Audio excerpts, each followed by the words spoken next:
बाबा आज येताना बासुंदी घेऊन या ना. अगं कालच आपण आईचा वाढदिवस होता म्हणून आणली होती ना.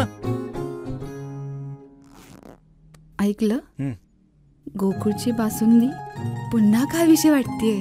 खरं सांगू, मलाही खावीशी वाटतेय. पुन्हा पुन्हा खावीशी वाटणारी गोकुळ बासुंदी.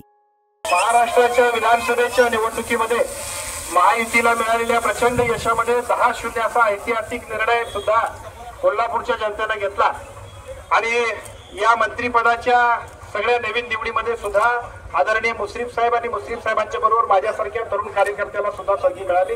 आज पहिल्यांदा मंत्री म्हणून आज कोल्हापूरमध्ये आदरणीय मुश्रीफ साहेबांनी आपण सगळ्यांनी या ठिकाणी आम्हा सर्वांचं अत्यंत उत्स्फूर्तपणानं स्वागत केलं. त्याबद्दल महायुतीच्या सर्व घटक पक्षातल्या सर्व प्रमुख कार्यकर्त्यांचं, नेत्यांचं मी मनापासून आभार व्यक्त करतो.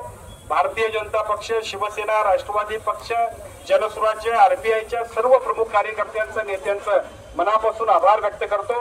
अत्यंत चांगली जबाबदारी महाराष्ट्राचे माजी मुख्यमंत्री, शिवसेनेचे मुख्य नेते आदरणीय एकनाथजी शिंदे साहेबांनी माझ्यासारख्या कार्यकर्त्यावर दिलेली आहे. निश्चितपणाने या संधीचं सोनं करताना प्रत्येक कार्यकर्त्याला आणि प्रत्येकाला सुद्धा समाधान आणि अभिमान वाटेल अशा पद्धतीचं काम करण्याचा संकल्प सुद्धा मी निश्चितपणाने करेन.